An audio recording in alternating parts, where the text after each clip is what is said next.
I'm delighted to welcome Stuart Bates. Where is Stuart? Is he standing behind me? He is. He's behind me. So please put your hands together for Stuart Bates, who's one of our business development managers.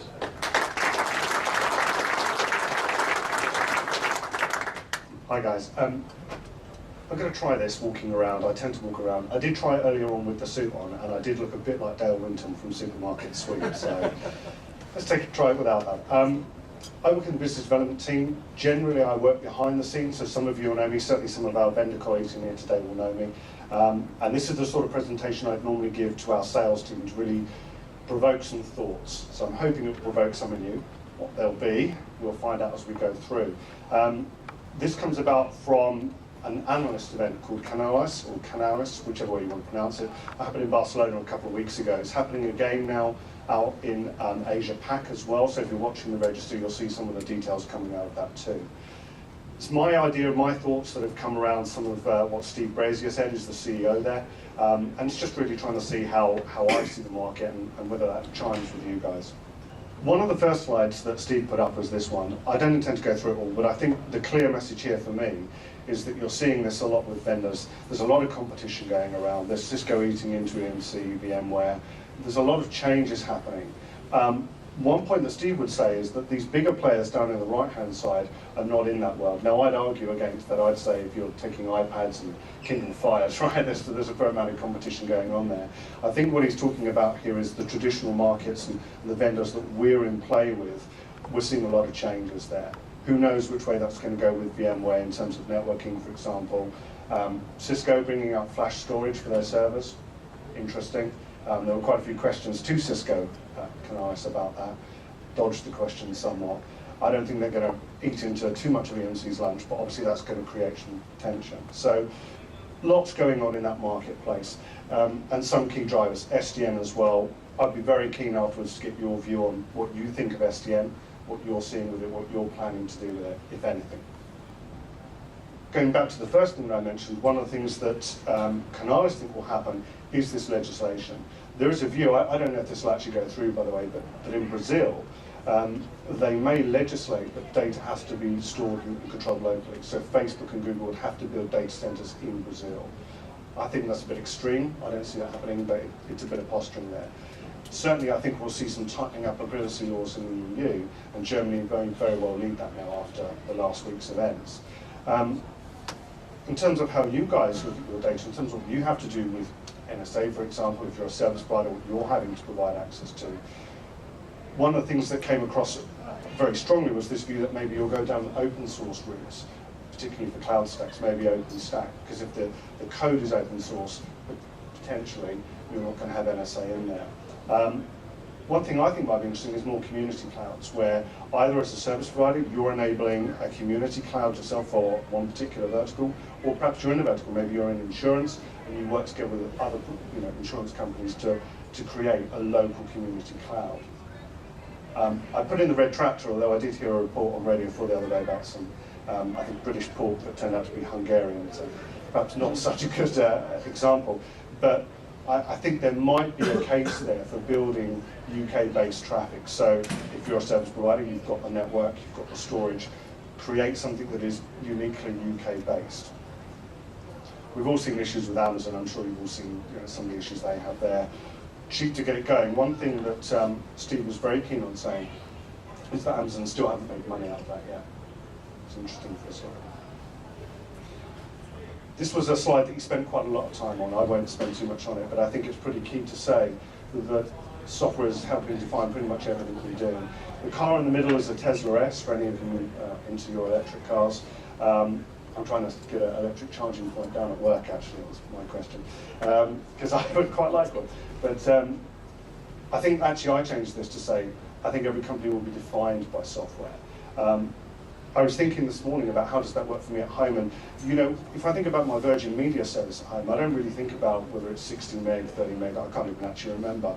What I think about is the fact that I can use the TiVo box to record, or on my iPhone I can record a program. It's the software I'm actually interacting with and dealing with, not so much just the hardware. And this is something we're going through, it's something we're seeing our vendors go through. Whether you follow that Apple model of tying those very closely together, a closed ecosystem, that works, or whether you're doing something a bit more open. But I think software is in the future for all of us there, if not already for some of you. Cute little hedgehog. I don't know how many of you are seeing this. I don't know how many of you are actually employing digital people. We've hired an SEO and social executive. She's out staffing one of the desks today. But you know, this is a changing world for us. I use Twitter all the time at home. I'm getting into it for work. I have a different account. But having what they call spiky employees, people who are not so perhaps well-rounded, but work just specifically on one expertise. And I think you might see more of that coming. Certainly, as I said, for us, social is a responsibility for all of us in the company. James is actually much better at social than I have to say, across Facebook, LinkedIn, wherever. But having somebody driving that strategy and helping you do it, because you know, as I said, I use Facebook, Twitter all the time at home, but actually thinking about how do I use LinkedIn in the best way rather than just as an online CV, it's quite different, right?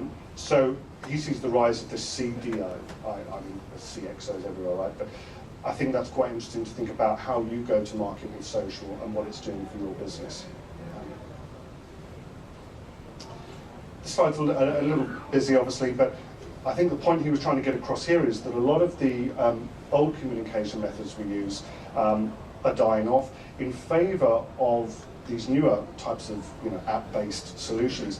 But I think the point he was trying to say is that what you're really talking about here is company-based solutions rather than, say, a PSTN network. It's WhatsApp or it's Viber. And is that going to be a problem in the future if you tie your company's communication strategy to WhatsApp and they go under? I don't know where we go on that. I wouldn't say we're using any of these particularly as an initial communication strategy, but people like Atos have said that I think within 2 years they want to remove all internal email. And that's quite a challenge. I don't know how many emails you guys get a day, but it's pretty extreme, right? I would quite like that, but what's going to replace that, and how do you secure that? A nice new term, app accessories. Most people in my company, I don't know if James is wearing this today now, have got a Nike Fuel badge. It broke, oh great! So, maybe still in beta then. But I do think there is a rise here in terms of these. Certainly, I'm an Apple fanboy, so as soon as an iWatch is released, I'll buy one. So probably won't do anything. But we're starting to see more and more people using that. Google Glass, very early stages, but I think you will see more of those things coming. I think what was interesting to me is, and I saw a program on the BBC, I think it's still on the iPlayer, about how this is being used in health. So over in America, they've developed a small little chip for diabetics that fits in the bottom of their finger. And relays back blood sugar levels throughout the day to an app on the iPhone. I mean, it's simple things like that that I don't think of, but clearly have a future for us. And I wondered whether actually, for me as an individual, this is what big data means. Big data is very vague as a term for me, but in terms of, if you're talking about machine-level collected information that's happening all the time, storage, is this where it's happening at actually these sort of levels? By the way, I looked into getting one of these smart door things. They're like 300 quid. Yeah. That wasn't me. But I think we will definitely see a rise of those. How are they playing for you guys? I mean, for insurance companies, I believe there's now apps that you can get that measure your driving. I won't personally be using one of those, I have to say. If anyone's driven with me, it's not a pleasant experience. But all of these sort of things are happening. But the key point here is that, do users want to see data? Just because you're collecting raw information around blood sugar levels, do they actually want to know that, or do they just want to know what that means to them? One I use quite frequently, these like sleep cycle apps, where you put your phone on the side of the bed and see how you slept. Yeah, I don't know if you ever use the one that records what you do through the night. Don't. Not fun. But again, it's about what it brings to you at the end of that. Where are you doing that processing? 3 slides now, one from each of the 3 big vendors that were there. Any prizes for guessing who this was from? They are in the room. IBM, exactly. And I think the giveaway for me is the smarter in the word there. But notice some of the trends they're talking about here: cloud, mobility, big data. Second one, I don't know if these guys are in the room, but I think IBM's Yes, that's a bit of a giveaway, isn't it, with Cisco, isn't it? But again, they're talking cloud, mobility, security. Finally, not one of these, this is HP. And again, cloud, security, big data, mobility. So really a theme there coming from all three of them, which was nice to see.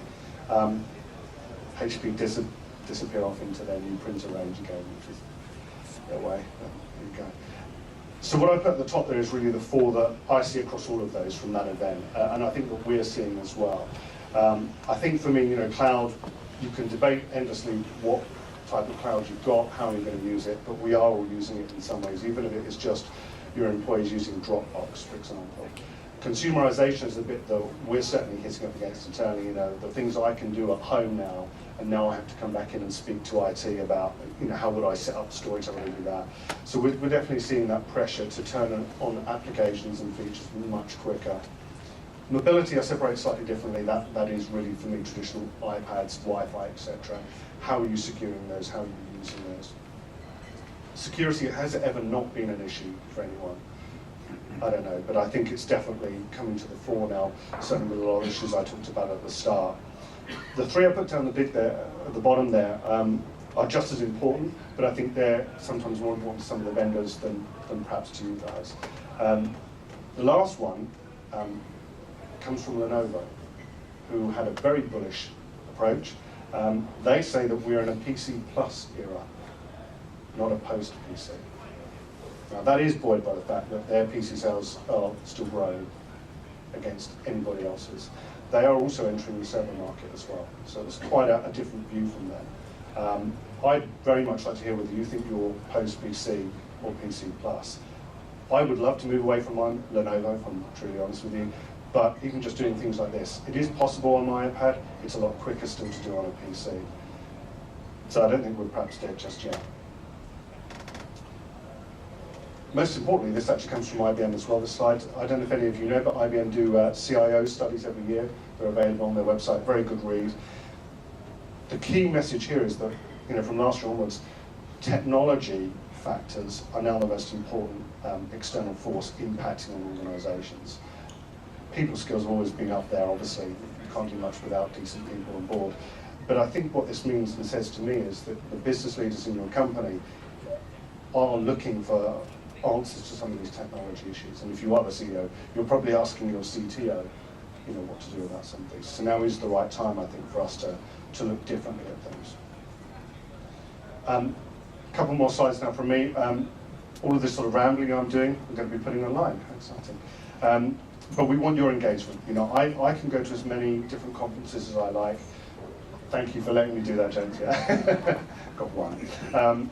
But really, it only matters if I get some word from you guys. You're our customers, you're the people that we're trying to help and work with. So the kind of site that we're launching is a microsite. Our standard website will remain, but this is more about discussions. This is about putting out everything I've said there and starting a discussion. Do you agree? Don't you agree? Come and tell me what I'm blatantly wrong about, and come and help us define what we should be going to market with, as well as helping each other.